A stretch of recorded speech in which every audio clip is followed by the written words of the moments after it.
Hello दोस्तों, मैं आप सभी को एक प्रेरणादायक कहानी सुनाने जा रहा हूँ। कहानी का शीर्षक है पूरे वक्त की ढाल। घर की नई नवेली इकलौती बहू एक प्राइवेट बैंक में बड़े ओहदे पर थी। उसकी सास तकरीबन 1 साल पहले ही गुजर चुकी थी। घर में बुजुर्ग ससुर और उसके पति के अलावा कोई न था। पति का अपना कारोबार था।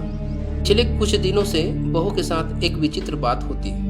बहू जब जल्दी जल्दी घर का काम निपटाकर ऑफिस के लिए निकलती, ठीक उसी वक्त ससुर उसे आवाज देते और कहते हैं, बहू मेरा चश्मा साफ कर मुझे देती जा। लगातार ऑफिस के लिए निकलते समय बहू के साथ यही होता। काम के दबाव और देर होने के कारण कभी कभी बहू मन ही मन झल्ला जाती, लेकिन फिर भी अपने ससुर को कुछ नहीं बोल पाती। बहू अपने ससुर की इस आदत से पूरी तरह उब गई तो उसने पूरे माजरे को अपने पति के साथ साझा किया।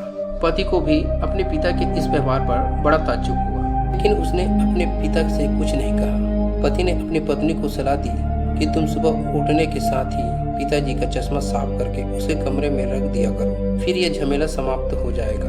बहू ने ऐसा ही किया और अपने ससुर के चश्मे को सुबह ही अच्छी तरीके से साफ करके कमरे में रखाई। लेकिन फिर भी उस दिन वही घटना पुनः हुई और ऑफिस के लिए निकलते ही ठीक पहले ससुर ने अपनी बहू को बुलाकर उसे चश्मा साफ करने के लिए कहा।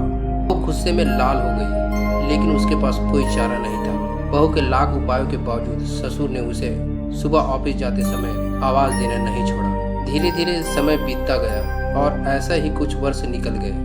अब बहू पहले से भी कुछ बदल चुकी थी। धीरे धीरे उसने अपने ससुर की बातों को नजरअंदाज करना शुरू कर दिया। फिर ऐसा भी वक्त आया जब बहू अपने ससुर को बिल्कुल अनसुना करने लगी। ससुर के कुछ बोलने पर वह कोई प्रतिक्रिया नहीं देती और बिल्कुल खामोशी से अपने काम में मस्त रहती। गुजरे वक्त के साथ ही एक दिन बेचारा बुजुर्ग ससुर भी गुजर गया। समय का पहिया कहाँ रुकने वाला था। वो घूमता रहा। छुट्टी का एक दिन था।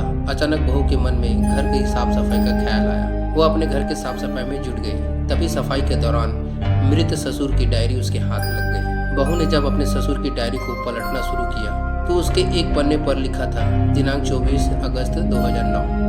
आज के इस भाग दौड़ और बेहद तनाव व संघर्ष भरी जिंदगी में घर से निकलते समय बच्चे अक्सर बड़ों का आशीर्वाद लेना भूल जाते हैं, जबकि बुजुर्गों का यही आशीर्वाद मुश्किल समय में उनके लिए ढाल का काम करता है। बस इसलिए जब तुम चश्मा साफ कर मुझे देने के लिए झुकती थी तो मैं मन ही मन अपना हाथ तुम्हारे सिर पर रख देता था, क्योंकि मरने से पहले तुम्हारी सास ने मुझसे कहा था कि बहू को अपनी बेटी की तरह प्यार से रखना और उसे ये कभी भी महसूस न होने देना कि वह अपने ससुराल में है और हम उसके माँ बाप नहीं हैं। उसकी छोटी मोटी गलतियों को उसकी नादानी समझकर माफ कर देना। वैसे मेरा आशीष सदा तुम्हारे साथ है बेटा। डायरी पढ़कर बहू फूट फूट कर रोने लगी। आज उसके ससुर को गुजरे ठीक 2 साल से ज्यादा समय बीत चुका है, लेकिन फिर भी वो रोज घर से बाहर निकलते समय अपने ससुर का चश्मा साफ कर उसके टेबल पर रख दिया करती है, उनके अनदेखे हाथ से मिले आशीष की लालसा में। जीवन में हम रिश्तों का महत्व महसूस नहीं करते, चाहे वो किसी से भी हो, कैसे भी हो, और जब तक महसूस करते हैं तब तक वह हमसे बहुत दूर जा चुके होते हैं। रिश्तों के महत्व को समझें और उनको सहेज कर रखें। कहानी अच्छी लगी होगी तो लाइक करिए और चैनल को सब्सक्राइब कर लीजिए। धन्यवाद।